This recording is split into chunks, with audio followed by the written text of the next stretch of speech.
ପ୍ରଭୁ ତୁମେ ଅନୁଗ୍ରହ କରେ, ତେଣୁ ତୁମର ଆତ୍ମାଙ୍କର କାର୍ଯ୍ୟ ସର୍ବତ୍ର ବହୁଳ ଭାବରେ ସାଧିତ ହଉ। ସେହିପରି ଲୋକମାନଙ୍କୁ ତୁମେ ଉଠାଅ, ଯେଉଁମାନେ ତୁମେ ଉଠେଇଛ ସେମାନେ ତୁମେ ବିଶେଷ ଭାବରେ ତୁମେ ବ୍ୟବହାର କର। ତାହା ମଧ୍ୟ ତୁମେ କରୁଛ ଏବଂ ତୁମେ କରିବ, କାରଣ ତୁମର କୌଣସି ସଂକଳ୍ପ ନିବାରଣ କରାଯାଇ ପାରିବ ନାହିଁ। କେବଳ ଆପଣା ଭିତରେ ସାବଧାନ ହେବା ପାଇଁ ଆମମାନଙ୍କୁ ତୁମେ ସାହାଯ୍ୟ କର, କାରଣ ଯଦି ଆମେ ଯୋଗ୍ୟ ଭାବରେ ଆଚରଣ ନ କରୁ ତାହେଲେ ପ୍ରଭୁ ଅନ୍ୟ କେହି ଆମମାନଙ୍କର ସ୍ଥାନ ନେଇଯିବ, ଆଉ ତୁମର କାର୍ଯ୍ୟ କୌଣସି ପ୍ରକାର ପ୍ରଭୁ ବନ୍ଦ ହୋଇପାରିବ ନାହିଁ। ଇଦାରବାନୀ ଖାରବା ସାକାଲାରବା, ଆଉ ତୁମେ ପ୍ରତ୍ୟେକଙ୍କୁ ମଧ୍ୟ କର୍ମାନୁସାରେ ତୁମେ ପ୍ରତିଫଳ ଦାତା ଅଟ। ହୋଲି ହୋଲି ହୋଲି ହୋଲି ହୋଲି, ତୁମେ ଆମମାନଙ୍କୁ ସୁଯୋଗ ଦେଉଛ ଆଉ ସ୍ୱାଧୀନତା ଦେଉଛ ସମ୍ପୂର୍ଣ୍ଣ ରୂପେ। ଇଦାରବାନୀ ଖାରବା ସାକାଲାରବାନୀ ଖାରବାନ୍ଦାରବା, କାରଣ ଯେ ପବିତ୍ର ସେ ଆହୁରି ଅପବିତ୍ର ହେବା ନିମନ୍ତେ, ଆଉ ଯେ ଧାର୍ମିକ ସେ ଆହୁରି ଧର୍ମାଚରଣ କରିବା ନିମନ୍ତେ, ଯେ ଅଶୁଚି ସେ ଆହୁରି ଅଶୁଚି ହେବା ନିମନ୍ତେ ପ୍ରଭୁ, ଆଉ ଯେ ଅଧାର୍ମିକ ସେ ଧର୍ମାଚରଣ କରିବା ନିମନ୍ତେ ପ୍ରତ୍ୟେକଙ୍କୁ ତୁମେ ସୁଯୋଗ ଦେଇଅଛ ପ୍ରଭୁ। ଯେପରିକି ତୁମେ ଶୀଘ୍ର ଆସୁଅଛ, ପ୍ରତ୍ୟେକଙ୍କୁ ମଧ୍ୟ କର୍ମାଂଶରେ ପ୍ରତିଫଳ ଆଉ ଦେବା ପାଇଁ ତୁମର ପୁରସ୍କାର ତୁମର ସଙ୍ଗରେ ଅଛି। ଯୀଶୁଙ୍କ ନାମରେ ଦୟା କର। ଆମମାନଙ୍କର ସାବଧାନ ସବୁ ତୁମ ନିକଟରେ ସୁଗ୍ରାହୀ ହଉ। ତୁମ ଆତ୍ମାଙ୍କର କାର୍ଯ୍ୟ ବହୁଳ ଭାବରେ ଆମଙ୍କର ମଣ୍ଡଳୀ ସର୍ବତ୍ର ତୁମର ମଣ୍ଡଳୀ ମଧ୍ୟ ସାଧିତ ହଉ। ତୁମର ପବିତ୍ର ପାଦ ତଳେ ସମସ୍ତ ବିଷୟ ସମର୍ପଣ କରି ପ୍ରଭୁ ଯୀଶୁଙ୍କ ନାମରେ ପ୍ରାର୍ଥନା କରୁଛି।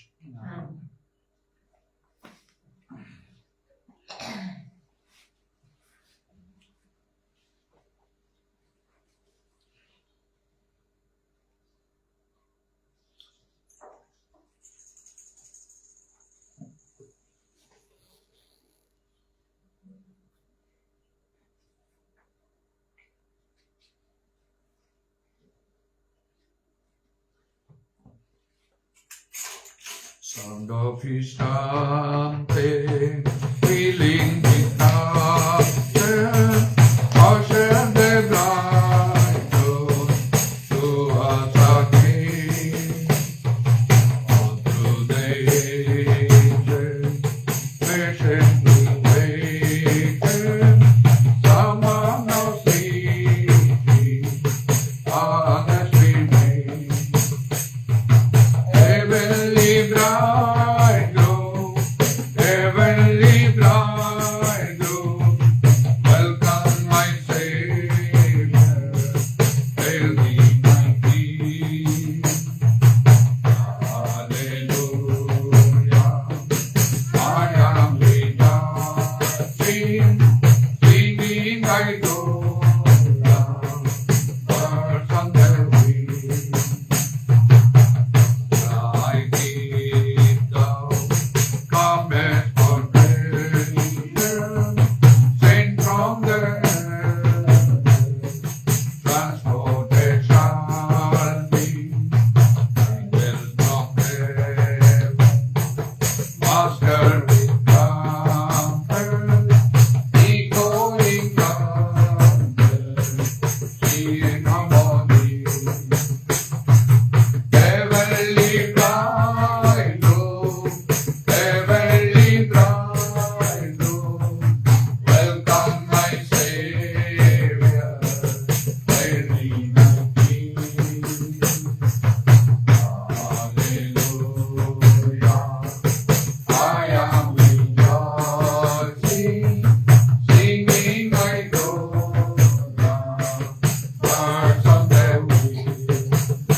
freedom from all nation, meeting with Jesus, deep secrecy. Heavenly bridegroom, heavenly bridegroom, welcome my Savior, hail me my King. Hallelujah, I am rejoicing, singing my Gloria, but on the wings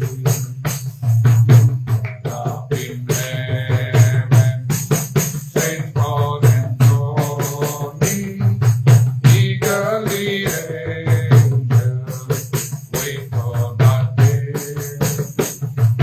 Lighting the garment that can find light, honored by Father, this in the day.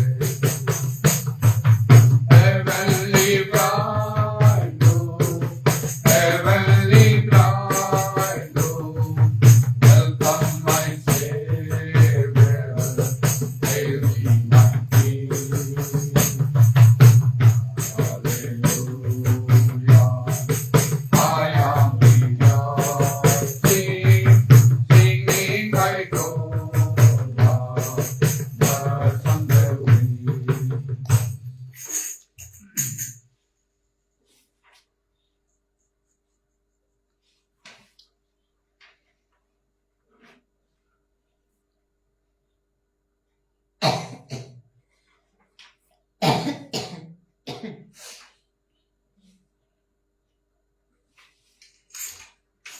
हे मसीहा तेरी करुणा कितनी महान है, तेरी महिमा जाने को दिल मेरा मचलता है। हे मसीहा तेरी करुणा कितनी महान है, तेरी महिमा जाने को दिल मेरा मचलता है।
Hallelujah. Praise the Lord. Praise the Lord. Praise the Lord. Praise the Lord.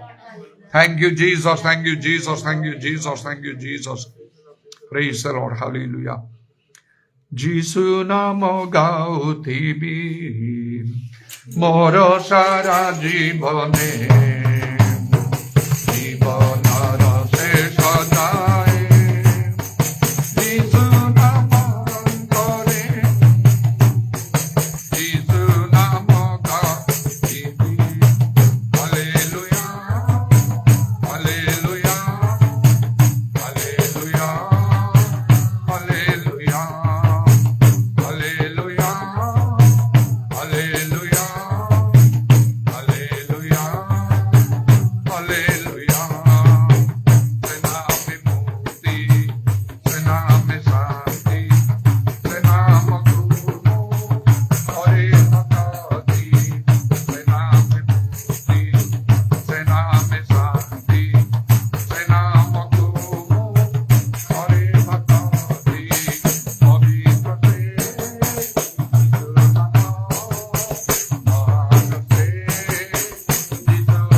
ଉଚ୍ଚ ହୋଇ ପ୍ରାର୍ଥନା କର।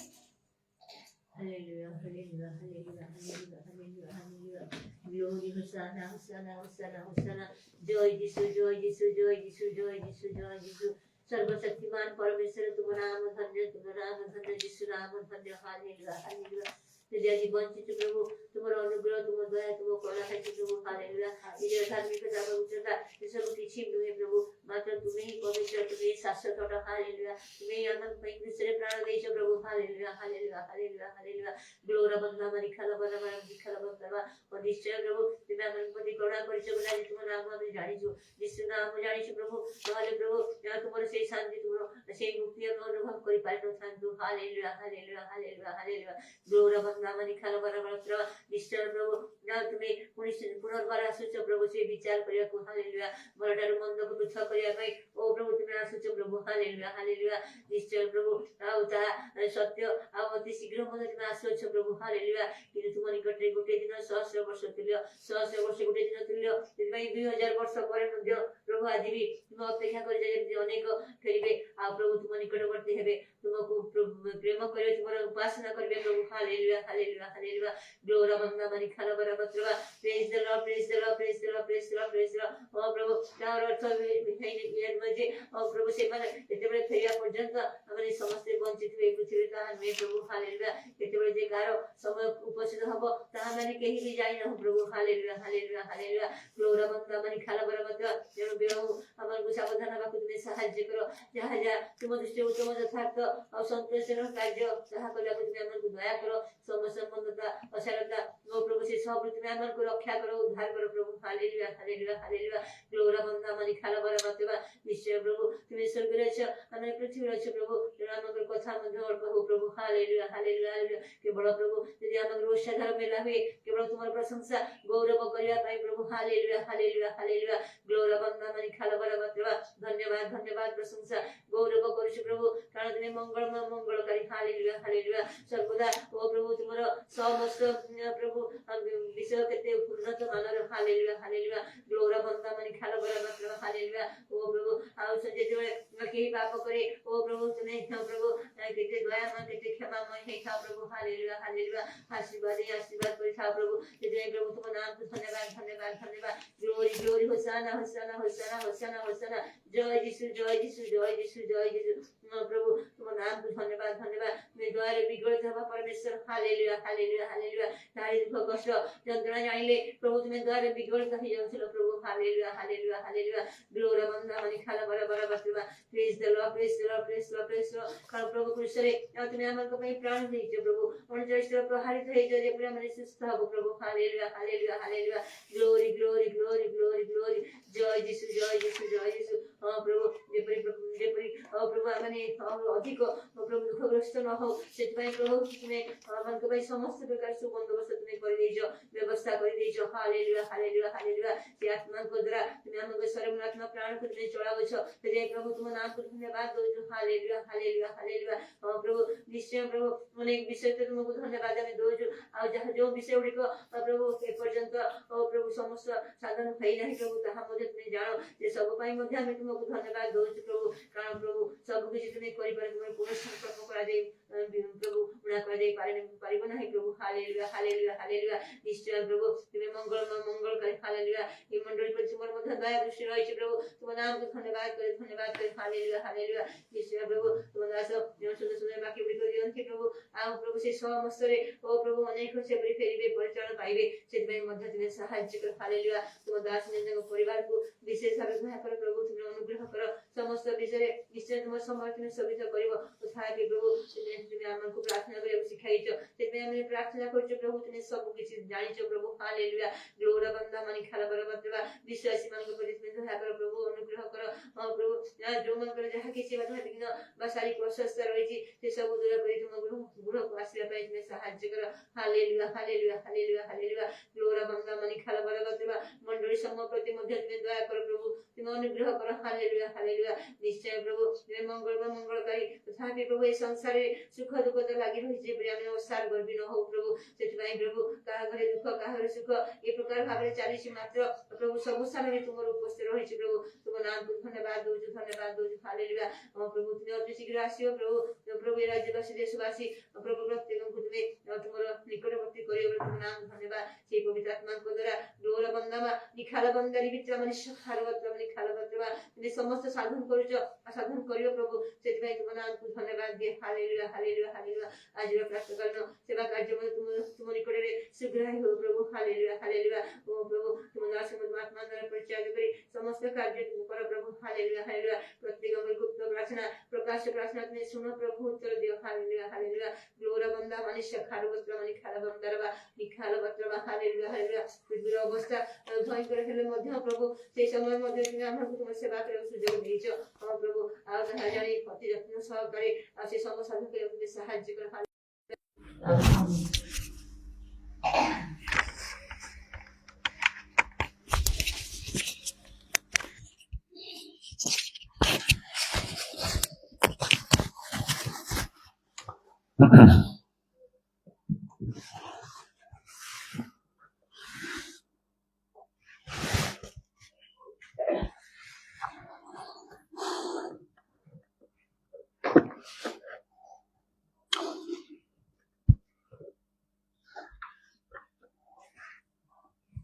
प्रभु नाम को धन्यवाद करुच्ची प्रभुंकर अनुग्रह आम निमंते यथेष्ट एवं प्रभुंकर गोटे महत् संकल्प रही मनुष्य मान प्रति मनुष्य मान जीवन रे समस्त प्रति नहीं एटा भल रूपे आम को मन रखा आवश्यक जो मैंने देखू जागतिक हो कि आत्मिक भाव हो जो माने श्रेष्ठ लोक माने समान परी हवा को समस्ते इच्छा करती किंतु ता संभव नहीं लेखा होची बाइबल रे जे आउ जे आउ माटी पात्र सबू आउ से तैयारी करे पटर कुंभकारक तार निजर गोटे इच्छा अच्छी आ जो से माटी पात्र सब बनइबो बा अन्य कौन से धातु जो से बनइब कौन से पात्र को समादर पाई कौन से पात्र को अनादर पाई बनाए आउे तार स्वाधीनता रही से जेपरी इच्छा करिवो सेपरी करि परिवो आउ जहां से बनैला से ताकू पचारि पारिबनी जे तुमे मते काहे के एमिति करी बनैलो मते अनादर करी काहे बनैलो से पचारि पारिबो ना ठीक सेमिति ईश्वर मध्य मनीष मानक मध्यरु कहा कहा पाई से बहुत बड़ बड़ संकल्प रखिछन्ति जा समस्त निमंते नहीं ता आत्मिक भाव रे मध्य तेनो बाइबल लिखा जे सुबुद्धि आमान को चिंता करने को हब जागतिक भाव रे जो माने भलो खेलती भलो गांती गीत गांती भलो अभिनय करती एपरी विभिन्न प्रकार जो माने आउ जो माने पाखे दक्षता थाए से देखा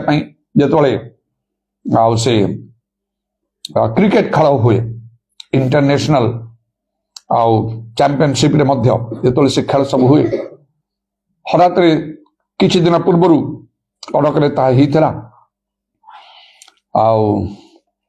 से समय से विषय मु कौन मोर धारणा मो ठारे न थाए कौन सी इनफॉरमेशन भी मु रखिया को चाहे नहीं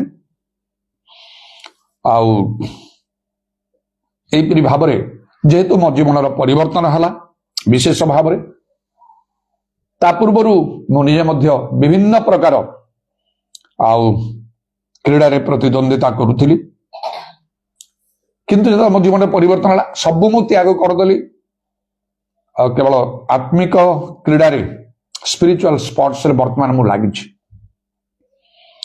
तेणु से क्रिकेट कौन से प्रभाव बा गुरुत्व मठारे ना मात्र दिन हठात स्टाडियम दे जाउथिया समय देखिली स्त्री पुरुष साधारण ऑर्डिनरी लोक माने साधारण लोक माने विशिष्ट लोक माने नाहंती सब धाड़ी बांधिकी ठिया होइछंती पर जानिया को पारली से क्रिकेट खेल हम तार टिकेट किनिबा पाई तापरे किनिला परे से ब्लैक रे मध्य बहुत पैसा बिक्री करी से माने पैसा इनकम करी दिन राति से धाड़ी रे ठिया हवा को पड़ुछि कारण ହଠାତ୍ ତ ମିଳିବନି ଏତେ ଲମ୍ବା ଧାଡିରେ ପୁରୁଷ ପୁଣି ସ୍ତ୍ରୀ ଲୋକମାନେ ବୟସ୍କ ଲୋକମାନେ ସବୁ ଠିଆ ହେଇଛନ୍ତି ଦିନ ରାତି କରିକି ସାରା ଦିନ ଭଳି ସେମାନେ ଠିଆ ହେଇକି ରହୁଥିବେ ଟିକେଟ ପାଇବା ପାଇଁ। ତାପରେ ସେ ଗ୍ୟାଲେରୀ ଭର୍ତ୍ତି ଥିବ ଦେଖିବା ପାଇଁ ଚାରିଆଡେ ଗ୍ୟାଲେରୀ ଚାରିଆଡେ ଲୋକ ସବୁ ଭର୍ତ୍ତି ଥିବେ ଟିକେଟ କିଣିକି କେତେ ପଇସା ଦେଇ ନିଜର କାମ ଦାମ ଇତ୍ୟାଦି ସବୁ ବନ୍ଦ କରି କାର ଚାକିରି ଥିଲେ ବା ବିଭିନ୍ନ ପ୍ରକାର କର୍ତ୍ତବ୍ୟ କର୍ମ ଥିଲେ ସେ ସବୁ କୁ ବନ୍ଦ କରିଦେଇକି ଯାଇକି ବସିକି ଘଣ୍ଟା ଘଣ୍ଟା ଧରିକି ସେ ଖେଳକୁ ଆଉ ଦେଖୁଥିବେ ଉପଭୋଗ କରୁଥିବେ। ଆଉ ଯୋଉମାନେ ସେଠିକି ଯାଆନ୍ତି ନାହିଁ ସେମାନେ ନିଜ ଘରେ ଥାଇକି ମଧ୍ୟ ଯେକୌଣସି ସ୍ଥାନରେ ଥାଇକି ମଧ୍ୟ କିଏ ଟିଭି ଦେଖୁଥିବ ଟିଭିରେ କିଏ ମୋବାଇଲରେ ଦେଖୁଥିବ ଏମିତି ସମସ୍ତେ। ଆଉ ଗୋଟେ ସମୟରେ ବହୁତ କୋଳାହଳ ମଧ୍ୟ ସେଥିରୁ ଶୁଭେ କି ଆନନ୍ଦ କଣ ସବୁ ଏ ବିଷୟ ସବୁ। କିନ୍ତୁ ଖେଳନ୍ତି ଅଳ୍ପ କେଇଟା ଲୋକ ଅଳ୍ପ କିଛି ଲୋକ ଆଉ ସେମାନେ ଖେଳୁଥିବେ ସମସ୍ତେ ଅନେଇକି ରହିଥିବେ କି ଖୁସି କି ଆନନ୍ଦ। ଅନେକ ସେ ଖେଳ ସେମାନେ କେବେ ଖେଳି ନାହାନ୍ତି କେବେ ଖେଳିବେ ନାହିଁ ମଧ୍ୟ କିନ୍ତୁ ଖୁସିରେ ଅନେଇଥାନ୍ତି। ଆଉ ଯୋଉମାନେ ଖେଳନ୍ତି ମଧ୍ୟ ସେମାନଙ୍କ ଭିତରେ ତାଙ୍କର ଚିନ୍ତା ଇଚ୍ଛା କେମିତି ସେଇ ପ୍ରକାର ଗୋଟେ ଖେଳାଳି ହେବେ। ଯୋଉଠି ଦେଖିଲେ ପଡିଆରେ ହଉ ରାସ୍ତାଘାଟରେ ହଉ ଘର ଅଗଣାରେ ହଉ ଚାରିଆଡେ ସେ କ୍ରିକେଟ ଖେଳ ଏପରି ଆଉ ସମସ୍ତେ କରୁଥାନ୍ତି। କିନ୍ତୁ ସମସ୍ତେ କଣ ସେଇ ଲେଭେଲକୁ ଯାଇପାରିବେ ନାହିଁ। ଯୋଉମାନେ କିଛି ଲୋକ ନାମ କମେଇଛନ୍ତି ଇଣ୍ଟରନ୍ୟାସନାଲି ସେମାନଙ୍କ ପରି ହେଇପାରିବେ। ଛୋଟିଆ ମୋଟିଆ ଖେଳରେ ଖେଳିବେ ତାଙ୍କର ସାହିର ମ୍ୟାଚ୍ ଥିବ ଗୋଟିଏ ସାହିର ଆଉ ଗୋଟିଏ ସାହି ସହିତ ସେପରି ଭାବରେ। କିନ୍ତୁ ଯୋଉମାନେ ଇଣ୍ଟରନ୍ୟାସନାଲ ଲେଭେଲରେ ଖେଳନ୍ତି ସେମାନଙ୍କୁ ସମସ୍ତେ ଜାଣନ୍ତି ସେମାନେ ଖାଲି ଅନେଇକି ରହିଥାନ୍ତି। ଠିକ ସେପରି ଆତ୍ମିକ ଭାବରେ ମଧ୍ୟ ପ୍ରଭୁ କେତେକଙ୍କୁ ମନୋନୀତ କରିଥାନ୍ତି ଯୋଉମାନଙ୍କର ଗୁରୁତ୍ୱ ମହତ୍ୱ ଗଗନ ସ୍ପର୍ଶୀ ସେମାନଙ୍କ ତୁଲ୍ୟ କେହି ହେଇପାରିବେ ନାହିଁ ପ୍ରଭୁ ଯଦି ନ ଚାହାନ୍ତି।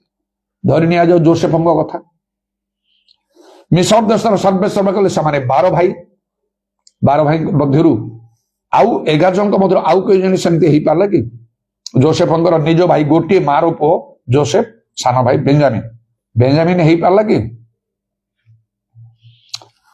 ଆଉ ପ୍ରଭୁ ଜାଣନ୍ତି ଯେତେବେଳେ ମୋର ନାଁ ମଧ୍ୟ ସେଇ ବେଞ୍ଜାମିନ ଭାବିଲେ ଏଥିରେ ବୋଧେ ଗୁରୁତ୍ୱ ନାହିଁ। କିନ୍ତୁ ଦେଖିଲା ବେଳେ ସାଉଲ ଯେ ପାଉଲ ଥିଲେ ସେ ବେଞ୍ଜାମିନ ଗୋଷ୍ଠୀର। ବେଞ୍ଜାମିନର ଅର୍ଥ ଦକ୍ଷିଣ ହସ୍ତ। ସେ ଯାହା ହଉ ଆଉ ତେଣୁ ଏପରି ଦାଉଦ ତାଙ୍କର ଭାଇମାନେ ସେମାନେ ସମସ୍ତେ 8 ଭାଇ। ତା ମଧ୍ୟରୁ ଜଣେ ଦାଉଦଙ୍କ ପରି ରାଜା ହେଇପାରିଲେ କି? ନାଇଁ ଯୁଦ୍ଧକୁ ଯାଇଛନ୍ତି ସବୁ। ସେପରି ମୋଶା ହାରନ ମରିୟମ ତାଙ୍କ ମଧ୍ୟରେ ମୋଶାଙ୍କୁ ପ୍ରଭୁ ଏତେ ଶ୍ରେଷ୍ଠ କଲେ ତାଙ୍କ ପରି ଜଣେ ଭବିଷ୍ୟତ ବକ୍ତା ଇସ୍ରାଏଲର କେହି ଉଠିଲେ ନାହିଁ ଦେଖାଗଲେ ନାହିଁ। ହାରଣ ହେଇପାରିଲେ କି ସେମିତି? ମରିୟମ ହେଇପାରିଲା କି ସେମିତି? ଏମିତି ଗୋଟେ ସମୟରେ ବିଶ୍ୱାସୀ ମାନେ ତ ଅନେକ ଅଛନ୍ତି। ଆଦ୍ୟ ମଣ୍ଡଳୀର କଥା ସେ ବିଶ୍ୱାସୀ ମାନଙ୍କ ବିଷୟରେ ସେମାନେ ଅବିଶ୍ୱାସରେ ଏଇ ଚିହ୍ନ ଅନୁବର୍ତ୍ତୀ ହେବ। କେତେ ଜଣ ବିଶ୍ୱାସୀ ଠାରେ ଏଇ ମାର୍କ 16 ପର୍ବର 17-18 ପଦ ଲେଖାଥିବା ଚିହ୍ନ ଅନୁବର୍ତ୍ତୀ ହଉଛି ଦେଖାଯାଉଛି ନାଇଁ। ଖାଲି ନାଟା ବିଶ୍ୱାସୀ ବିଲିଭର ଜଣେ ଯୀଶୁଙ୍କୁ ବିଶ୍ୱାସ କରିଛୁ ବାସ୍। କୌଣସି ଆଶ୍ଚର୍ଯ୍ୟ କର୍ମ ନାହିଁ କିଛି ଆଉ ଆତ୍ମା ଲାଭ ନାହିଁ।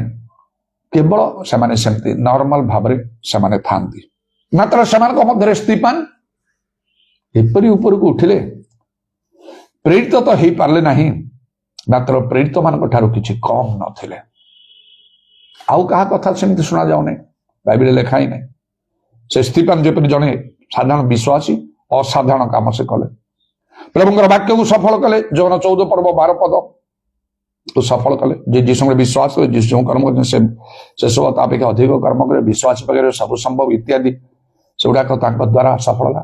ଏହିପରି ଭାବରେ ଜାଗତିକରେ ଯେମିତି ଆତ୍ମିକ ଭାବରେ ମଧ୍ୟ କାହା କାହା ଜୀବନରେ ପ୍ରଭୁଙ୍କର ମହତ୍ ସଂକଳ୍ପ ରହିଛି ଆଉ ତାହା ସମସ୍ତଙ୍କ ପାଇଁ ନାହିଁ। ତେବେ ସର୍ବସାଧାରଣ ଲୋକଙ୍କର କର୍ତ୍ତବ୍ୟ କଣ? ପ୍ରଥମ ହେଲା ତାଙ୍କୁ ଗ୍ରହଣ କରିବା, ତାଙ୍କୁ ମାନିବା, ତାଙ୍କୁ 2 ଗୁଣ ସମାଦର କରିବା। ବାଇବେଲ ଲେଖା ତାଙ୍କୁ ସେମାନେ 2 ଗୁଣ ସମାଦର ପାଇବାର ଯୋଗ୍ୟ। ଆଉ ଦ୍ୱିତୀୟ କଥା କଣ ନା ସେମାନଙ୍କୁ ପୂର୍ଣ୍ଣ ସମର୍ଥନ ଦେବା। ଆଉ କଣ? ସେମାନଙ୍କୁ ଅନୁକରଣ କରିବା, ସେମାନଙ୍କ ପରି ହବା। ସମାନ ସମାନ ଲେବଲରେ ଥିଲେ ମଧ୍ୟ ବହୁତ ଫରକ ଦେଖାଯାଏ। ଯେମିତି ଜିଓସି ଆଉ କାଲେବ, ଏମାନେ ପ୍ରାୟ ଗୋଟିଏ ଲେବଲରେ ଦେଖାଯାଉଥିଲେ। ସେମ୍ ଥିଲେ, SAME, ସେମ୍, କିନ୍ତୁ ଇକ୍ୱାଲ ନଥିଲେ। ଇକ୍ୱାଲ ମାନେ ପୁରାପୁରି ସମାନ। ସମାନଟା କେବଳ ସେମିତି କେତେକ ବିଷୟରେ ସାଧାରଣ ଭାବରେ, କିନ୍ତୁ ଇକ୍ୱାଲ ହେଲା ବେଳେ ପୁରାପୁରି କିଛି ଆଉ ସେଠି ଫରକ ନଥିବ। ସେମିତି ସେମାନେ ସେମ୍ ଥିଲେ, ଇକ୍ୱାଲ ନଥିଲେ। କାରଣ ଦୁଇ ଜଣଙ୍କୁ ପ୍ରଭୁ ଦୁଇ ଜଣଙ୍କ ବିଷୟରେ କଲେ, ଆଉ ସେମାନେ ସମ୍ପୂର୍ଣ୍ଣ ଆମ୍ଭର ଅନୁଗତ ହେଇଛନ୍ତି, କାଲେବ ଜିହୋଶୁଆ। ତେଣୁ ପ୍ରତିଜ୍ଞାତ ଦେଶକୁ ଯିବେ। କିନ୍ତୁ ଯେତେବେଳେ ନେତୃତ୍ୱର କଥା ଉଠିଲା, କେବଳ ଜିହୋଶୁଆଙ୍କୁ ସେ ଦିଆଗଲା। ପରମେଶ୍ୱର ସିଧାସଳଖ କହିଲେ ମଶାଙ୍କୁ, ଯେତେବେଳେ ମଶା କହିଲେ ମତେ ତ, ସେ ଜାଣିଲେ ଯେ ପ୍ରଭୁ ତାଙ୍କୁ ନେଇଯିବେ, ତାଙ୍କର ମୃତ୍ୟୁ ହବ, ପ୍ରଭୁ ଅସନ୍ତୁଷ୍ଟ ହୋଇଛନ୍ତି, ଆଉ ତାଙ୍କୁ ଆଉ ରହିବାକୁ ସୁଯୋଗ ମିଳିବ ନାହିଁ। ତଥାପି ଥରେ ପ୍ରଭୁଙ୍କ ନିକଟରେ ପ୍ରାର୍ଥନା କଲେ, ଆଉ ରିଜେକ୍ଟ ହେଇଗଲା। ସିଧାସଳଖ ପ୍ରଭୁ ଏଇ ବିଷୟରେ ତୁମେ ଆମକୁ ଆଉ କିଛି କୁହ ନାହିଁ, ତୁମର ଯଥେଷ୍ଟ ହେଲା, ଖାଲି ଦେଖିବ ଆଉ ମରିବ। କେତେ ଭୟଙ୍କର ବିଚାର ନିଷ୍ପତ୍ତି ପ୍ରଭୁଙ୍କର। ମଶାଙ୍କ ପରି ଲୋକଙ୍କୁ ତାଙ୍କର ଗୋଟିଏ କଥା ରକ୍ଷା କଲେ ନାହିଁ। ଭୁଲ ତ କଲେ, ସେ ନିଶ୍ଚୟ ପ୍ରଭୁ ପାଖରେ ନିଜକୁ ସମର୍ପଣ କରିଛନ୍ତି ନମ୍ର କରିକି, ଅନୁମତି ମିଳିଲା ନାହିଁ। ଆମେ କିଏ? ମଶାଙ୍କ ଆଗରେ ଆମେ କିଏ? ଆମକୁ ମିଳିବ। ଆଉ ତେବେ ଯେତେବେଳେ ମଶାଙ୍କ ଭିତରେ ଚିନ୍ତା ଆସିଲା, ଯେତେବେଳେ ଆଉ ପ୍ରଭୁ ତାଙ୍କୁ ନେଇଯିବେ, ମଣ୍ଡଳୀ କଣ ହବ? ପରମେଶ୍ୱର କହିଲେ, ଆଉ ସଦାପ୍ରଭୁଙ୍କର ମଣ୍ଡଳୀ କଣ ହବ? ସମସ୍ତ ଇସ୍ରାଏଲ ଲୋକମାନେ କଣ ହେବେ? ଗୋଟେ ଲୋକ ନିଯୁକ୍ତ କରନ୍ତୁ। ସେତେବେଳେ ପରମେଶ୍ୱର ସିଧାସଳଖ ତାଙ୍କୁ କହିଲେ, ଯାହା ଗଣନା ପୁସ୍ତକ 27 ପର୍ବର 18 ପଦ ଲେଖା ହଉଛି, ତେଣୁ ସଦାପ୍ରଭୁ ମଶାଙ୍କୁ କହିଲେ, ଆଉ ମୁଁ ସେଇ ଗଣନା ପୁସ୍ତକ 27 ପର୍ବ ତାର 15ରୁ 18 ପଦ ପଢୁଛି। ତହିଁରେ ମଶା ସଦାପ୍ରଭୁଙ୍କୁ କହିଲେ, ସଦାପ୍ରଭୁ ସର୍ବ ଶରୀରସ୍ଥ ଆତ୍ମାଗଣର ପରମେଶ୍ୱର ମଣ୍ଡଳୀ ଉପରେ ଏକ ଜଣ ନିଯୁକ୍ତ କରନ୍ତୁ, ଯେ ସେମାନଙ୍କ ଅଗ୍ରଗାମୀ ହୋଇ ବାହାରକୁ ଯାଇପାରିବ ଓ ସେମାନଙ୍କର ଅଗ୍ରଗାମୀ ହୋଇ ଭିତରକୁ ଆସିପାରିବ, ପୁଣି ଯେ ସେମାନଙ୍କର ପଥ ପ୍ରଦର୍ଶକ ହୋଇ ସେମାନଙ୍କୁ ବାହାରକୁ ନେଇପାରିବ ଓ ଭିତରକୁ ଆଣିପାରିବ। ତାହା କଲେ ସଦାପ୍ରଭୁଙ୍କର ମଣ୍ଡଳୀ ପାଳକ ବିହୀନ ମେଷପଲ ତୁଲ୍ୟ ହେବ ନାହିଁ। ତ ସଦାପ୍ରଭୁ ମଶାଙ୍କୁ କହିଲେ, ନୁନର ପୁତ୍ର ଜିହୋଶୁଆକୁ ନିଅ, ସେଇ ଲୋକଠାରେ ଆତ୍ମା ଅଛନ୍ତି, ପୁଣି ତୁମ୍ଭେ ତାହା ଉପରେ ହସ୍ତାର୍ପଣ କର। ଦେଖନ୍ତୁ ପ୍ରଭୁ କିପରି ଲୋକ ମନୋନୀତ କରନ୍ତି, ଲୋକ ନିଯୁକ୍ତ କରନ୍ତି, ଯୋଉମାନଙ୍କ ଦ୍ୱାରା ପ୍ରକୃତ କାମ ହୁଏ। ଲୋକ ଯେତେ ପସନ୍ଦ କରନ୍ତୁ, ସେଥିରେ କିଛି ହେଲେ ହେବ ନାହିଁ। ନିଜେ ଜଣେ ଯେତେ ଉଦ୍ଯୋଗୀ ହଉ, ତାହା ପ୍ରୟୋଜନ ହେଲେ ସେ ଉଦ୍ଯୋଗ ଆଉ ଜ୍ଞାନଯୁକ୍ତ ହେଇପାରିବନି, ପରିତ୍ରାଣର କାର୍ଯ୍ୟ ସାଧନ ହବ ନାହିଁ। ତେଣୁ ଏପରି ନିର୍ବୋଧ କାମ ନ କରି ପ୍ରଭୁଙ୍କ ଇଚ୍ଛା କଣ ତାହା ମାନଙ୍କୁ ବୁଝିବାକୁ ହବ। ଏଫେସୀୟ 5 ପର୍ବର 17 ପଦରେ ଯାହା ପାଉଲ କହିଲେ, ଅତଏବ ନିର୍ବୋଧରେ ପ୍ରଭୁଙ୍କର ଇଚ୍ଛା କଣ ତାହା ବୁଝ। ଗୋଟିଏ ଲୋକର ନାମ ନେଲେ ଜିହୋଶୁଆ। 5 ଲକ୍ଷ ପୁରୁଷ ଲୋକ ବାହାରିଥିଲେ ଇସ୍ରାଏଲ ମାନଙ୍କ ମଧ୍ୟରୁ, ମିଶର ଦେଶରୁ ବାହାରିଲା ବେଳେ। ତେବେ ଦେଖନ୍ତୁ ତ, ଏତେ ଲୋକ, ଲକ୍ଷ ଲକ୍ଷ ଲୋକ ଭିତରେ ସ୍ତ୍ରୀ ମାନଙ୍କର ହିସାବ କରାହେଇନି, ପିଲାଙ୍କର ହିସାବ କରାହେଇନାହିଁ, ଆଉ ମିଶ୍ରିତ ଜନତା ସେମାନଙ୍କର ହିସାବ କରାହେଇନାହିଁ। 20 ବର୍ଷରୁ ଉର୍ଦ୍ଧ୍ୱ ପୁରୁଷ ମାନଙ୍କର ତ ହିସାବ ସଂଖ୍ୟାରେ ନିଆଯାଏ। ସେମାନେ 5 ଲକ୍ଷ, 5-6 ଲକ୍ଷ ସେମାନେ ଥିଲେ। 5 ଲକ୍ଷ ନାହିଁ, ସେମାନେ 6 ଲକ୍ଷ ମତେ ଲାଗୁଛି, ଯେତେବେଳେ ସେମାନେ ମିଶର ଦେଶରୁ ବାହାରିଛନ୍ତି। କିନ୍ତୁ ଏତେ ଲୋକଙ୍କ ଭିତରେ ଆଉ ପ୍ରଭୁ ଜଣେ ଲୋକଙ୍କୁ ମାତ୍ର ପାଇଲେ, ସେ ହେଉଛନ୍ତି ଆଉ ଏ ଜିହୋଶୁଆ। ସ୍ପଷ୍ଟ ରୂପେ ସିଧାସଳଖ ବି କହିଲେ ନାହିଁ, ତୁମେ ଜିହୋଶୁଆକୁ ନିଅ। ଆହୁରି ପରିଷ୍କାର, କାଳେ କନଫ୍ୟୁଜ ହେଇଯିବେ, ସେ ଆଉ କାହାକୁ ଗୋଟେ ଧରାଯିବ। ଜିହୋଶୁଆର ନା ତ କେତେ ଅଛି। ତେଣୁ ପରମେଶ୍ୱର ସ୍ପଷ୍ଟ ରୂପେ ତାଙ୍କୁ କହୁଛନ୍ତି ମଶାଙ୍କୁ, ତ ନୁନର ପୁତ୍ର ଜିହୋଶୁଆକୁ ନିଅ, ଆଉ ତାଙ୍କଠାରେ ଆତ୍ମା ଅଛନ୍ତି, ଆଉ ତା ଉପରେ ତୁମେ ହସ୍ତାର୍ପଣ କର। ହଁ 6 ଲକ୍ଷ ପୁରୁଷ ସେମାନେ ବାହାରିଥିଲେ। ଯାତ୍ରା ପୁସ୍ତକ 12 ପର୍ବର 37 ପଦରେ ଲେଖା ଅଛି, ଅନନ୍ତର ଇସ୍ରାଏଲ ସନ୍ତାନ ମାନେ ବାଳକ ଛଡା ପ୍ରାୟ 6 ଲକ୍ଷ ପୁରୁଷ ପାଦଗତିରେ ରମିଶେଷ ଠାରୁ ସୁକୋତକୁ ଯାତ୍ରା କଲେ। 6 ଲକ୍ଷ। ଏତେ ଲୋକଙ୍କ ଭିତରେ ଗୋଟିଏ ଲୋକଙ୍କୁ ସିଲେକ୍ଟ କରାଉଛି। ଚିନ୍ତା କରନ୍ତୁ। ଆଉ ଏଣେ ମୋଶାଙ୍କର ସନ୍ତାନ ମାନେ ଅଛନ୍ତି, ହାରଣଙ୍କର ସନ୍ତାନ ମାନେ ଅଛନ୍ତି, ଆଉ ମରିୟମଙ୍କର ଅଛନ୍ତି ନାହିଁ ସେଟା ଜଣାପଡୁନାହିଁ, ତାଙ୍କ ଭଉଣୀ ଯେ ସେ ଲେବୀୟ ମାନଙ୍କ ମଧ୍ୟରେ ଅନେକ ଲୋକ ବି ଅଛନ୍ତି ଯୋଗ୍ୟ ଭାବରେ। ମଣ୍ଡଳୀର ପ୍ରାଚୀନ ମାନେ ଅଛନ୍ତି ଯୋଉମାନେ ଗୋଟିଏ ସମୟରେ ବହୁତ ଦାବି କଲେ ଯେ ଆଉ ସେମାନେ ସମସ୍ତେ ପବିତ୍ର, ସେମାନେ ମୋଶାଙ୍କ ପରି କାର୍ଯ୍ୟ କରିବେ। ଏଇଟା ହିଁ ସବୁ ଦେଖାଯାଏ ମଣ୍ଡଳୀ ଗୁଡ଼ିକରେ, ଆଉ ତାହା ବହୁତ କ୍ଷତି କରେ। ଲୋକମାନଙ୍କର ଚିନ୍ତାଧାରା ଥାଏ ସେମାନେ କେମିତି ଆଉ ପ୍ରଧାନ ଆସନ ଗ୍ରହଣ କରିବେ, ସେମାନଙ୍କର ଯେମିତି ଗୁରୁତ୍ୱ ରହିବ, ମହତ୍ୱ ରହିବ, ସେମାନେ ନେତୃସ୍ତରୀୟ ଲୋକ ହେବେ, ଲୋକମାନେ ତାଙ୍କୁ ମାନିବେ, ଲୋକମାନଙ୍କୁ ସେମାନେ ଆଉ ନେତୃତ୍ୱ ଦେବେ, କଥା କହିବେ, ଶିକ୍ଷା ଦେବେ, ବିଚାର କରିବେ, ସେମାନଙ୍କର ପ୍ରଧାନ ଆସନରେ ବସିବେ। ଏସବୁରେ କେବଳ ବିଘ୍ନ ସୃଷ୍ଟି ହୁଏ। ତେଣୁ ମଣିଷଠାରେ ଏପରି ଗୋଟେ ଚିନ୍ତାଧାରା ଅଛି ଯେ ଆମେ ମଧ୍ୟ ସେମିତି ହବା, ତାପରି ହବା, ବିଶିଷ୍ଟ ଲୋକମାନଙ୍କ ପରି ହବା। ପ୍ରଭୁ ବ୍ୟବହାର କରିପାରନ୍ତି, ନିଶ୍ଚୟ କରିବେ, ତାଙ୍କର ପ୍ରତିଜ୍ଞା ଅଛି। ବିଶ୍ୱାସୀ ମାନେ ଯଦି ଠିକ ଭାବରେ ସିଦ୍ଧ ଭାବରେ ଆଚରଣ କରିବେ, ପ୍ରଭୁ ସେମାନଙ୍କ ଦ୍ୱାରା ମହତ୍ ମହତ୍ କର୍ମ କରିବେ, କିନ୍ତୁ ତାର ଅର୍ଥ ନାହିଁ ସେମାନଙ୍କୁ ଦାୟିତ୍ୱ ଦିଆଯିବ। ଜିଓସିୟସ୍ ଆଉ କାଲେବ କଥା ମୁଁ କହିଲି, ସେମାନେ ଦେ ୱର ଅଲମୋଷ୍ଟ ଦ ସେମ୍, ସମାନ ପ୍ରାୟ ଥିଲେ, ସେମ୍ ବଟ୍ ନଟ୍ ଇକ୍ୱାଲ, ସମ୍ପୂର୍ଣ୍ଣ ରୂପେ ସମାନ ନଥିଲେ, ବହୁତ ଫରକ ହେଇଗଲା। ନେତୃତ୍ୱ ଆସିଲା ବେଳେ ପରମେଶ୍ୱର କହିଲେ ନାହିଁ ମୋଶାଙ୍କୁ, ଏ ଜିଓସିୟ ଆଉ କାଲେବକୁ ନିଅ, ଏ 2 ଜଣଙ୍କୁ ଦେଇଦିଅ ଦାୟିତ୍ୱ, 2 ଜଣ କରନ୍ତୁ। କାଲେବଙ୍କର କଥା ହିଁ ପ୍ରଶ୍ନ ହିଁ ଉଠିଲା ନାହିଁ, ଜିଓସିୟ ଆସିଗଲେ। ଏହିପରି ପ୍ରଭୁ ତାଙ୍କର କାର୍ଯ୍ୟ କରନ୍ତି। ଆଉ ସେ ଲୋକମାନଙ୍କ ଦ୍ୱାରା ପ୍ରଭୁଙ୍କ ଗୋଟିଏ କଥା ପାଉଲ ଯୋଉ କହିଲେ, ଚିହ୍ନ ପ୍ରଭୁଙ୍କ ଲୋକମାନଙ୍କୁ, କିଏ ପ୍ରଭୁଙ୍କ ଲୋକ କିଏ ନାହିଁ ଚିହ୍ନ। ଅନେକ ଦାବି କରିବେ ପ୍ରଭୁଙ୍କ ଲୋକ ବୋଲି, ସେମାନେ ପ୍ରଭୁଙ୍କ ଲୋକ ନାହାନ୍ତି। ସ୍ପଷ୍ଟ ରୂପେ ସେ କହିଲେ ଏମାନେ ଆଉ କଣ ନା ଖ୍ରୀଷ୍ଟଙ୍କ ଦାସ ସେମାନେ ନୁହନ୍ତି, ସେମାନେ ଉଦରର ଦାସ କହି ପାଉଲ କହିଲେ। ସେ ରୋମିଓ ତାର ଶେଷ ବା 16 ପର୍ବ ତାର 17 ହେ ଭାଇ ମାନେ ତୁମେ ଯେଉଁ ଶିକ୍ଷା ପାଇଛ ସେଥିର ବିପରୀତ ଯେଉଁମାନେ ଦଳଭେଦ ଓ ବିଘ୍ନର କାରଣ ଘଟାନ୍ତି ସେମାନଙ୍କୁ ଚିହ୍ନି ରଖି ସେମାନଠାରୁ ପୃଥକ ରହିବା ପାଇଁ ମୁଁ ତୁମମାନଙ୍କୁ ଅନୁରୋଧ କରୁଛି। 18 ପଦ, କାରଣ ଏହିପରି ଲୋକେ ଆମମାନଙ୍କ ପ୍ରଭୁ ଖ୍ରୀଷ୍ଟଙ୍କର ଦାସ ନୁହନ୍ତି, କିନ୍ତୁ ଆପଣା ଆପଣା ଉଦରର ଦାସ ଅଟନ୍ତି, ପୁଣି ମିଷ୍ଟ ବାକ୍ୟ ଚଟୁ ଭାଷାରେ ସରଳ ହୃଦୟ ଲୋକଙ୍କର ମନ ଭୁଲାନ୍ତି। ତେଣୁ ଅନେକ କଣ କହନ୍ତି, ମିଠା ମିଠା କଥା ସେମାନେ କହିଦେଲେ। ଆଉ କଣ ସେମାନେ ମାନେ ମିଷ୍ଟ ବାକ୍ୟ ଚାଟୁ ଭାଷାରେ ଏମାନେ କଥା କହିବେ, ସରଳ ହୃଦୟ ଲୋକଙ୍କର ମନ ଭୁଲେଇ ଦିଅନ୍ତି। ମୁଁ ନିଜକୁ ଧାର୍ମିକ ଦେଖିବା ପାଇଁ କହୁନାହିଁ, ଆଉ କାହାକୁ ସମାଲୋଚନା କରିକି ମୁଁ କହୁନାହିଁ। ମୁଁ ଯେତେବେଳେ କହେ ସତ୍ୟ ବାକ୍ୟ ହିଁ କହିବା ପାଇଁ ମୁଁ ଯଥାସାଧ୍ୟ ଯତ୍ନ କରେ, ପ୍ରତ୍ୟେକ ଦିନ ଯଥେଷ୍ଟ ଭାବରେ ପ୍ରାର୍ଥନା କରିକି ସବୁବେଳେ ପ୍ରଭୁଙ୍କ ନିକଟରେ ଆତ୍ମସମର୍ପଣ କରି ପ୍ରାର୍ଥନା କରେ। କାରଣ ମତେ ସବୁବେଳେ ଶିକ୍ଷା ଦେବାକୁ ପଡେ, ପ୍ରଚାର କରିବାକୁ ପଡେ।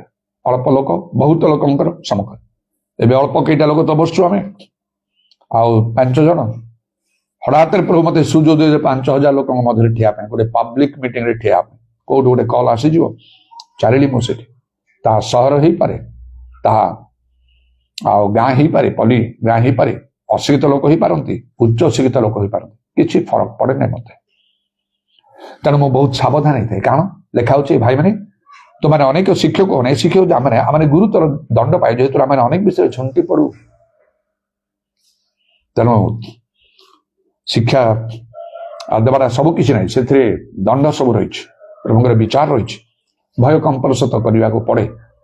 ତେଣୁ ମୁଁ ପ୍ରାର୍ଥନା କରି ପ୍ରଭୁ ମୋର ଶିକ୍ଷା ପ୍ରଚାର ज्ञानर मनर वाक्ययुक्त न हो आत्मा शक्तिर प्रमाणदायक हो सेटा केबे आपनको सुहेला भलिया हब नाही मिठा मिठा आपनको लागिवनी सब बेले केतले केमती लागियो नचेत आउ जो माने ठीक भाव आचरण करते ना से ताहा दुई धार खड्ग ठार तीक्ष्णतर हम प्रस्तर खंड विखंडकारी हातुड़ी तुल्य हम आपण ग्रहण कले करेंगे न कले ना अनेक लोक माने पृथक हो जाते हटि जाती से निजे निजे कार्य करने चाहती चेष्टा करते किंतु गोटे दिन से गुरुतर दंड पाइबे से अनुमति ही नहीं से कार्य करने आईपरी भाव तेणु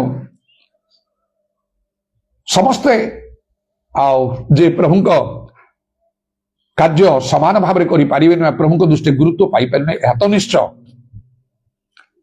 से जदि क्या जीवन में प्रभुंर से प्रकार संकल्प अच्छी ताहले ताकू केमिति लोक हवा को पड़ो बा कौ लोक मान प्रभु से प्रकार गोटे श्रेष्ठ लोक से करती एत 6 लाख लोक भर गोटे लोक को मनोनीत कराऊँगी दायित्व दवाई मशांक पर ये तो बड़ दायित्व किए नब जने लोक बाहर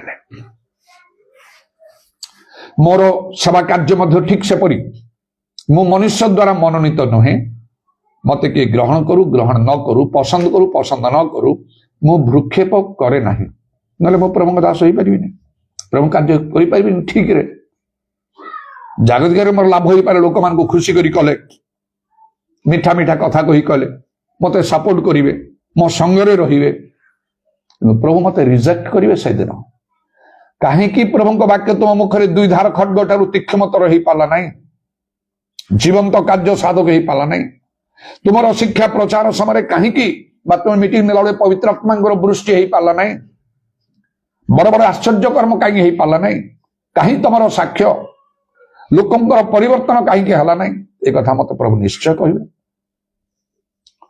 कहे तुम्हें मनीष को खुशी करने चेष्टा कर प्रभु को खुशी करने तुम्हें चेष्टा कल ना लोकों ठारू प्रशंसा पाइबा चाहूल उदर दास थिल तमें खुशी कथा कहले लोक माने बहुत मो संगे रे गिरजा को आसबे मत दान धर्म देवे दान क्रिया सब करी मोर बहुत लाभ ये सब चिंतार तमें गल गोटे आसी जाए लोक मैंने दान इत्यादि दिखती तेणु विभिन्न लोक विभिन्न चिंताधारा बुलंती लोक मैंने कौन पे दान पाइबा बहुत भाव तेणु जने पास्टर थिले बाहर एठिकी आसिकी कटक से बड़ मंडली प्रचार कहीकि रहिले किए तांको कला सेमिति प्रभु तो करना मनुष्य मान सहर में रही ग्रहण करने तुमको से देखिए से कार भल टैलेंट अच्छी से अनुसार श्रेष्ठ लोक से रखिए जहाँ को श्रेष्ठ बोली से मन करेंगे सहरी लोकों भीतर काम करने जे योग्य सेमती कथा कही पार्थो तार सेमती टैलेंट थी ज्ञान थी इत्यादि लोक मिसी पार्थ सब करी चिंता करी प्रभु कहले स्वप्न दर्शन द्वारा से करता ना से प्रचार कही दिने मुझे जाने आगु बहुत से जगह मुझे कार्य करते बहुत से मोर भूयसी प्रशंसा भी कर मो जीवन सेवा कार्य जानते भल दिने देखी कांद कांद हो गले घर को जाइए कहले आप भल कर स्वाधीन काम करुँच प्रभु को खुशी करी आप काम करें आमे सेमती करूना आम उपर जो मैंने सब अच्छा कमिटी प्रेसिडेंट सेक्रेटरी अन्य लोक मैंने जहाँ से कमिटी जहाँ सेमती जहाँ हो कमिटी गुड़ा बसला बेले को राजनैतिक आउ दल सेमती हो तो से प्रकार सब हो जहाँ कहे आम ता करूँ हाथ में गोटे कंडे पड़ी आम से जहाँ कहले आम ता करने को बाध्य आम सत्य कथा कही पारुना आपण भल कर स्वाधीन भाव एमती अनेक जीवन चल सेटा को मु टोटाली पसंद करे दाऊद कहले मु ठारू आहरी लघु हेबी मो स्टैंडर्ड आहरी तलू चली जाओ मनीष को खुशी कर प्रश्न ना ये 44 वर्ष मोर सेवा कार्य 44 वर्ष ऊर्ध हम ता भितर अनेक आसी मंडली को अनेक जाइछंती कहा को मु गोड़ी नहीं रिक्वेस्ट करने तुम्हें रुह तुम्हें जाओनी नहीं कर्तव्य अनुसार ଆଉ ସେ ଗୋଟିଏ ମେଣ୍ଢା ହଜିଗଲେ ତାକୁ ପାଇବା ପାଇଁ ମୁଁ ଚେଷ୍ଟା କରିଛି, ଖୋଜିଛି, କରିଛି କିଛି, ତାପରେ ଯେତିକି ପ୍ରଭୁ ଚାହିଁବେ ସେତିକି, ତାପରେ ନିଜକୁ ସମ୍ପୂର୍ଣ୍ଣ ନିବୃତ୍ତ। ନାଇଁ ନାଇଁ ନାଇଁ, ପ୍ରଶ୍ନ ନାହିଁ। ପ୍ରଭୁ ଜାଣନ୍ତି, ମୁଁ ବାହାରେ ଦେଖେ ଲୋକକୁ, ଭିତରେ ପ୍ରଭୁ ଲୋକ ଦେଖୁଛନ୍ତି ଲୋକ କିଏ। ପ୍ରଭୁ ଚାହୁଁଥିବେ ତାକୁ ହଟେଇବା ପାଇଁ, ସେ ହଟିବା ଆବଶ୍ୟକ। ସେ ଗଲେ ଠିକ ଲୋକ ଆସିକି ରହିବେ, କାର୍ଯ୍ୟ ଠିକ ଭାବରେ ହବ। ଆଉ ଏସବୁ କଥା ବାଇବେଲ ଗୋଟେ କଥା ଲେଖା ଅଛି ଯେ ଆଉ ରୂପା ଠାରୁ ଖାଦ୍ୟକୁ ବାହାର କରିଦିଅ, ତାହେଲେ ସୁନାରୀ ପାଇଁ ଗୋଟେ ପାତ୍ର ପ୍ରସ୍ତୁତ ହବ।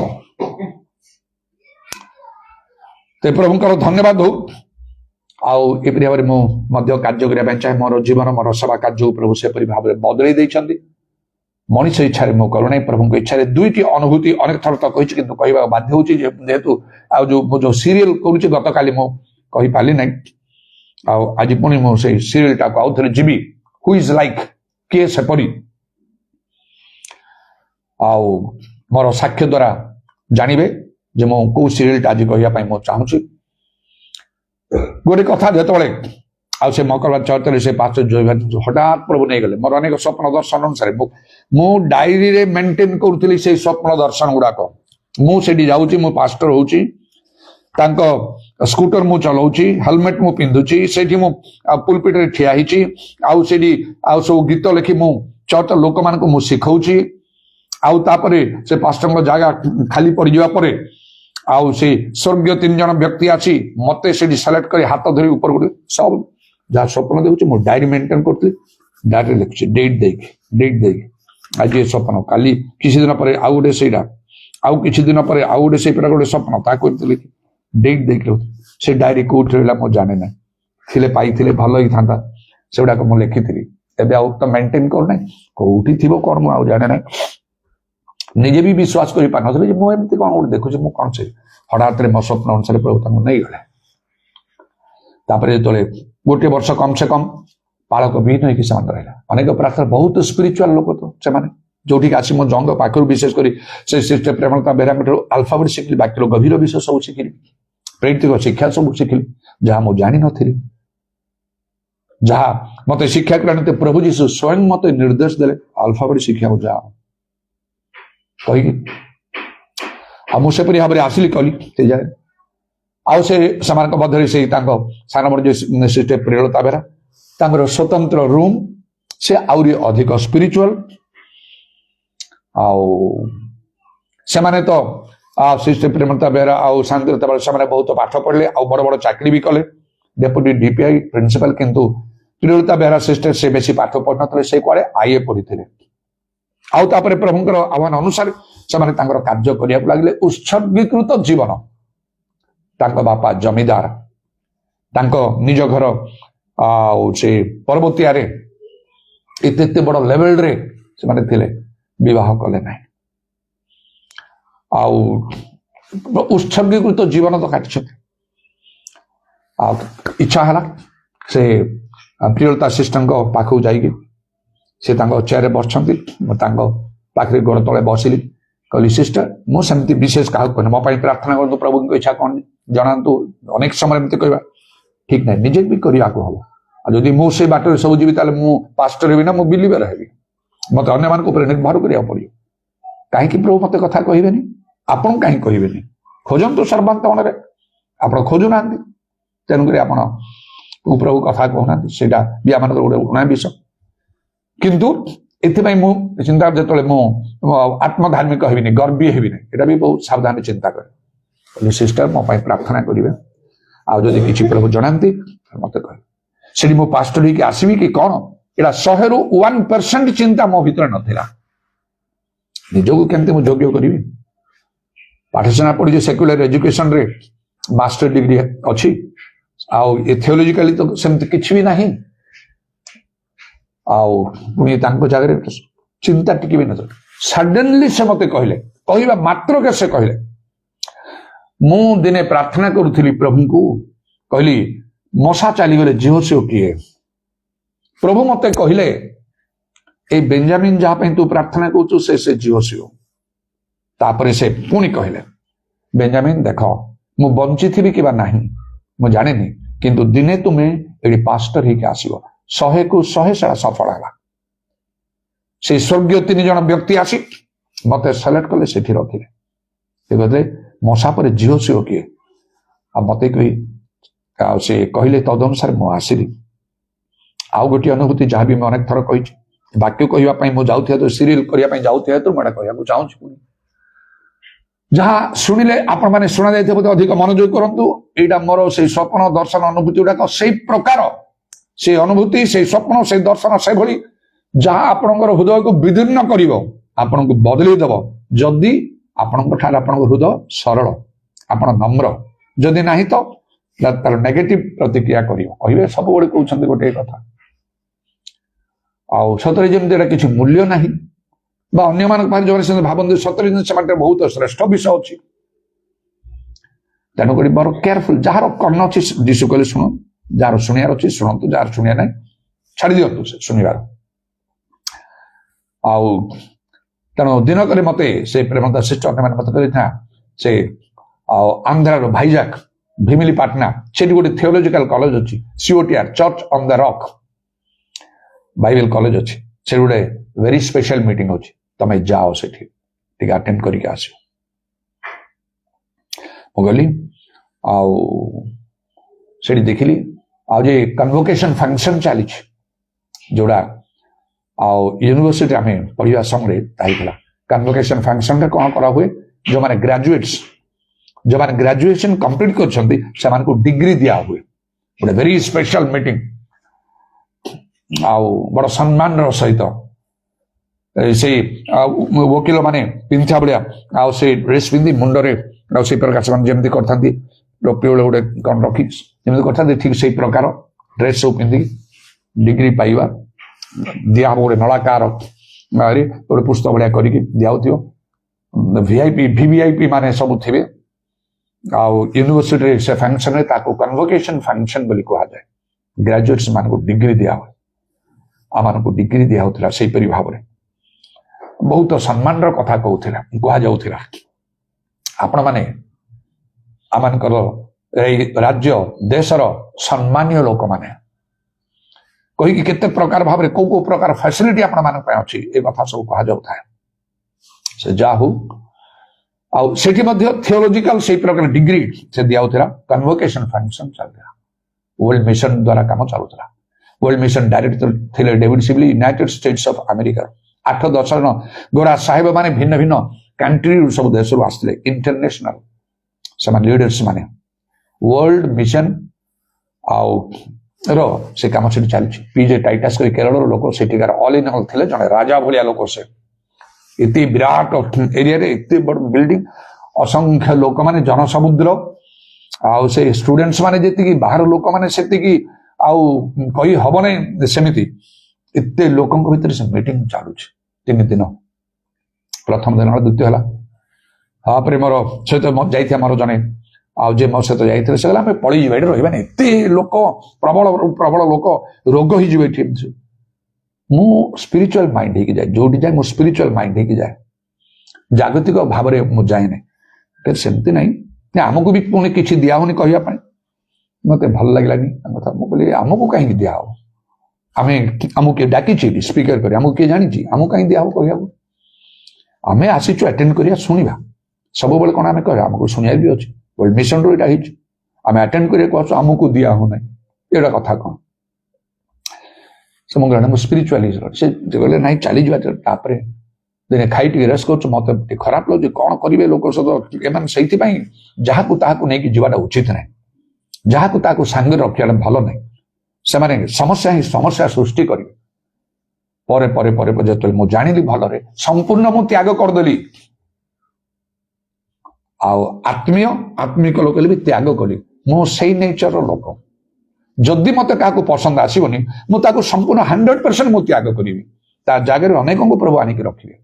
ଆଉ ମତେ ଦରକାର ପ୍ରଭୁଙ୍କର କାମ ଠିକ ଭାବରେ ହବ। ମଣ୍ଡଳୀରେ ବାହାରେ ଅଳ୍ପ ବହୁତ ଲୋକ ଭିତରେ ମୁଁ ସେଇ ନେଚରର ଲୋକ, ମୁଁ ବଦଳିବି ନାହିଁ କେବେ। ପ୍ରଭୁ ମତେ ମନୋନୀତ କରିଛନ୍ତି, ନହେଲେ ତ ମତେ ସମସ୍ତେ ବଦଳେଇ ଦେବେ। ତେଣୁ ଆଉ ଏପରି ହେଲା। ସେଇ ଟିକେ ଦିନରେ ଖାଇକି ରେଷ୍ଟ କରୁଛୁ, ମତେ गोटे कथा कहला मीटिंग शेष दिन पर्यंत रुह से शेष दिन में खोजा मत सिलेक्ट कराला 5 मिनिट कहवा प्रत्येक दिन 2 जन अति बेसी 3 जन को सुजोग दिया 5 मिनिट कह 5 मिनिट रु 5 सेकंड आगो जापार से पीजे टाइटस राजा भाया आउ से स्टेज उपरे से बोलुवे एका सेवा कहीकि कंट्रोल करके से रखीदे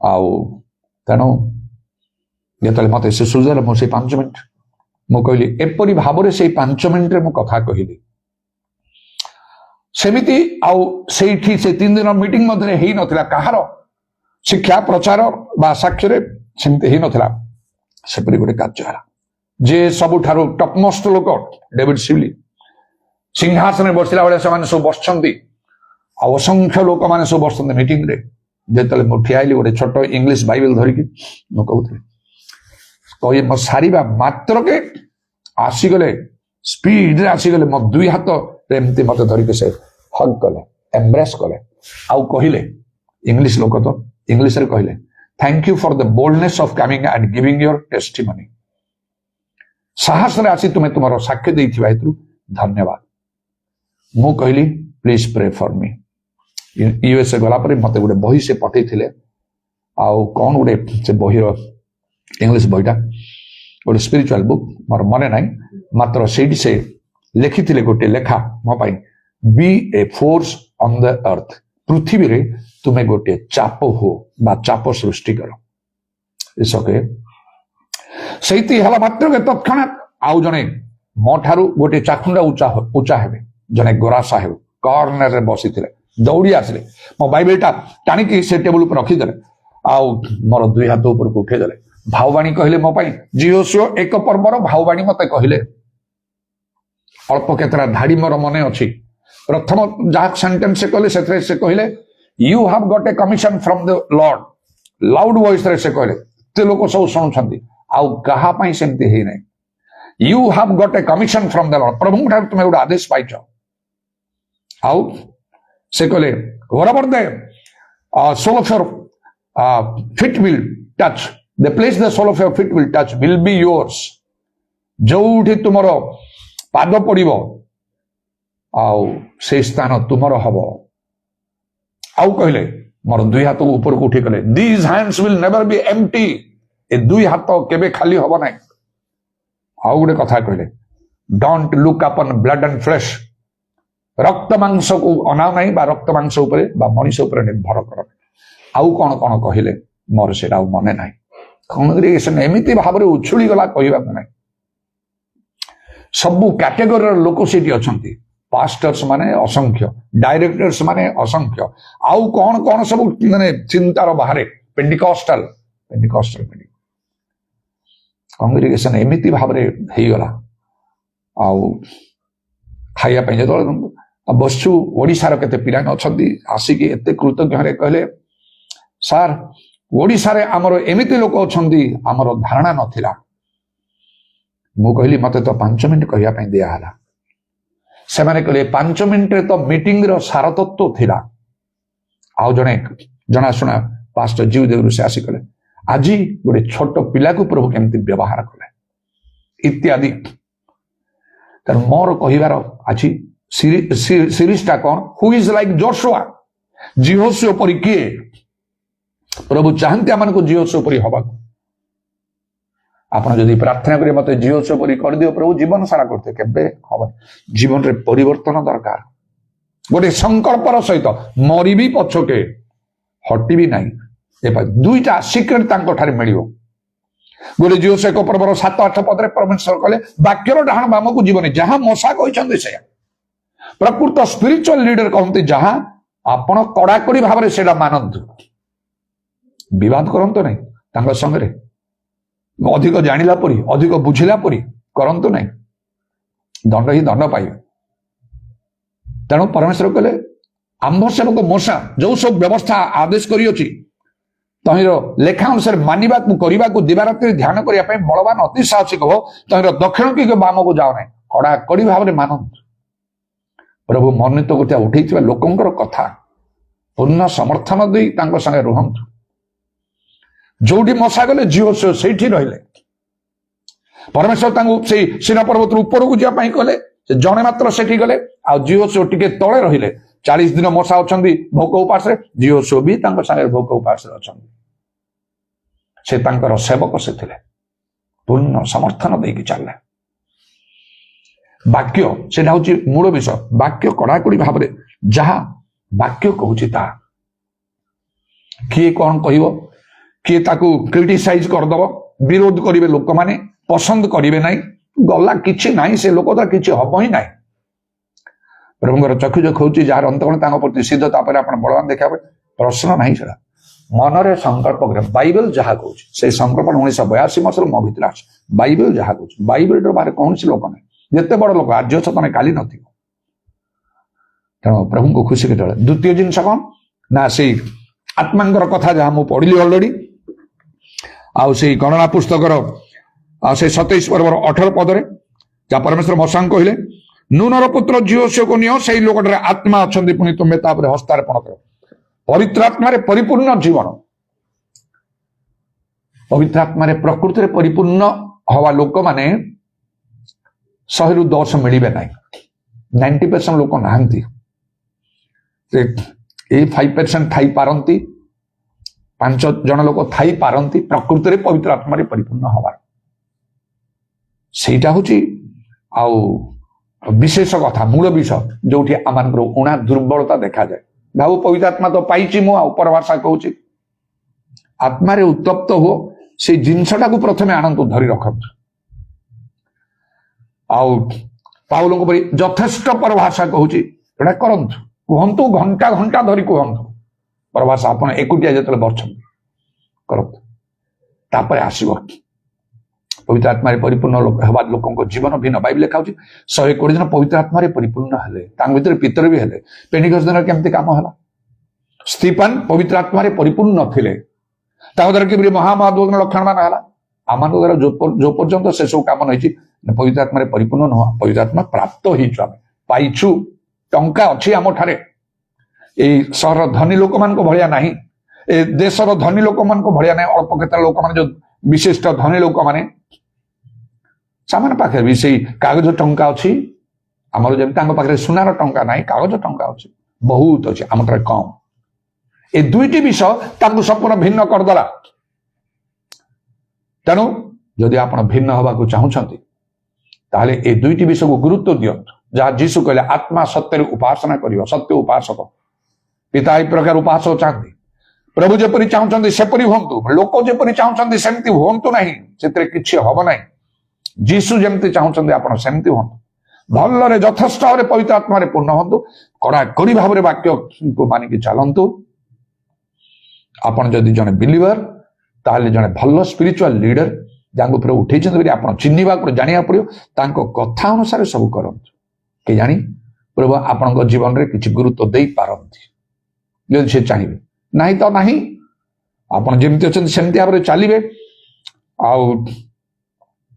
किंतु जो मान को प्रभु उठे संगे रुहतु समान भाव में पूर्ण समर्थन देकी के जानी समय आसले मशा चलगला को जीहोशो प्रभु उठे एलियो जीवा समय एलिशा को दुईगुण आत्मार आउ शक्ति प्रदान कले यहपरी भाव में प्रभु कार्य करि प्रभुंकर कार्य हवा आवश्यक जदि प्रभुंकर कार्य आम द्वारा प्रत्यक्ष परोक्ष भाव में वृद्धि पाए राज्य वृद्धि हुए माने मुझे पास्टर प्रभु आह्वान कर मत डायरेक्टली काम करुच्ची इनडायरेक्टली काम मु पास्टर तो नुहे प्रेरित तो नुहे प्रभुंकर मन तो ए लोक आम पूर्ण समर्थन दवा पक्ष रहा प्रार्थना करवा उपवास करवा विभिन्न प्रकार साहाय्य सहानुभूति प्रदान करवा उत्साहजनक कथा कहवा यहाँ हूँ इनडायरेक्ट वे मो जुआड़ जी सब तो समस्त जापर यहाँ करतु आपणकर मंगल हम भल हम यही बाटर ईश्वर कार्य आम को वृद्धि करने को ईश्वर राज्य को आम को बढ़ा हम हु इज लाइक जोशुआ आज जो सीरीज टा मुझे चली हु इज लाइक पीटर पितरंग परिके हु इज लाइक पॉल पाउलंग परिके हु इज लाइक स्टीफन परिके हु इज लाइक मोजेस मशांग परिके then who is like Joshua जीहोशो परिके आज प्रभु सेपरी लोक खोजुंट प्रभु आपन हृदय खोल दिंतु वाक्य ग्रहण करंतु आपन जीवन बदली जाऊ आमने ही पारे प्रभु आमन को आउ से मशा हवा को चाहूथिबे जोश हवा को चाहूथिबे पितर पाउलो आउ स्टीफन हवा को चाहूथिबे भलो कथा प्रभु आमन को उठेबे अनेक बाधा प्रतिबंधक आतले प्रभुଙ୍କର संकल्प निवारण करा जाई परिबनी तांको समय प्रभु निश्चय कार्य करिवे आउ से समस्त प्रतिकूल परिस्थिति गुड़ाक जे failure is the pillar of success सही परि भाबरे आमन को बैकग्राउंड भाबरे बा फाउंडेशन भाबरे आमन को सहाय्य करूथिबो गोटे भल मजबूत घर तैयारी करिया पय जोसेफଙ୍କର समस्त दुख समस्या सब तांको से परि सहाय्य कला शेष रे से राजा उत्तेजित होई जेपरि से कहउछन एहांक परि पुरुष के हमें पाई परिबा एहांक ठारे परमेश्वरଙ୍କର आत्मा अछंती बोली कहले हु इज लाइक सैमसन एडा मध्य मु कहिछि तेणु आउ किछि दिन मु कहि पारे तबे प्रभुଙ୍କର धन्यवाद हो एडा आह्वानपूर्ण भाव ए वाक्य ग्रहण करंतु आउ बदली जातु किए हु इज लाइक किए सेपरि अछि आर आंसर निजे देवा पई चेष्टा करंतु से दिन आउ जिसा निजे से उत्तर दे परमेश्वर कहले तेदलु किए अछि आम पई किए जीव आम पई किए अछि आम पई किए जीव जिसा कहले मो अछि आमे काहा को पठेइबा कहले मो अछि मते पठा आपण मध्य से प्रकार भाव धारण करंतु आ प्रभुଙ୍କର वाक्य ग्रहण करंतु ए आह्वान को ग्रहण करंतु आपन जीवन सेवा कार्य बदली जाऊ आपण प्रभुଙ୍କର संतोष पात्र होंतु आपण द्वारा ईश्वर राज्य वृद्धि पाऊ एवं आपणकर यथेष्ट मंगल हो यह काल रे आ पर काल हालेलुया प्रेज द लॉर्ड उदाराबानी खारा वर्षा काला रबाना दारा वर्षा खाला रबा तुम नाम रो प्रशंसा गौरव जुगे जुगे हो प्रभु जीशुଙ୍କ नाम रे दया तुम आदि अंत आरंभ शेष कवक्ष उतारबानी खारबा तुम कार्य कले कि अन्यथा करि पारिबो नाही अमान को दया तुमरा आह्वान को ग्रहण करिया पई अनुग्रह कर आ जे प्रिया माने बदली जीवु अमान कर जीवन सेवा कार्य बदलिबो कथारे नुहे कार्य रे तुमे खोजुछ प्रभु कारण समस्त विषय अंतिम काल सन्निकट तुमे शीघ्र आसुछ जन लोक विनष्ट हो बोली तुमर इच्छा नाही समस्त परित्राण ए पांत बोली तुमर इच्छा ए शहर राज्य देश सर्वत्र इदारबानी खारबा सुका रात्रा मानी करबा से बोझ नहीं कि आमान को कार्य करबा को उठिया को जीशुଙ୍କ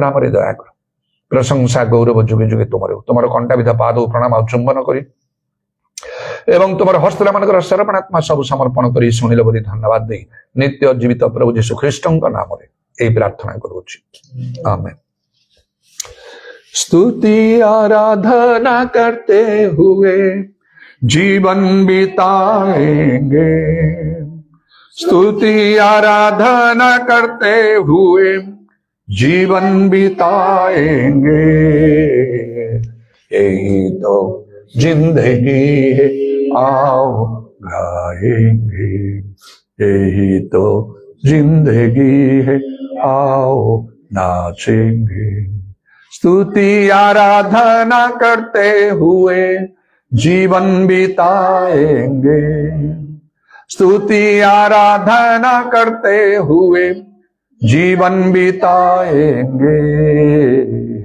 यही तो जिंदगी है आओ गाएंगे यही तो जिंदगी है आओ नाचेंगे पिता ईश्वर प्रेम प्रभु यीशु ख्रीष्टଙ୍କର अनुग्रह पवित्र आत्माଙ୍କର सहायता प्रभु यीशुଙ୍କର गौरवमय पुनरागमन पर्यंत आम समस्त सहवर्ती हो आमेन।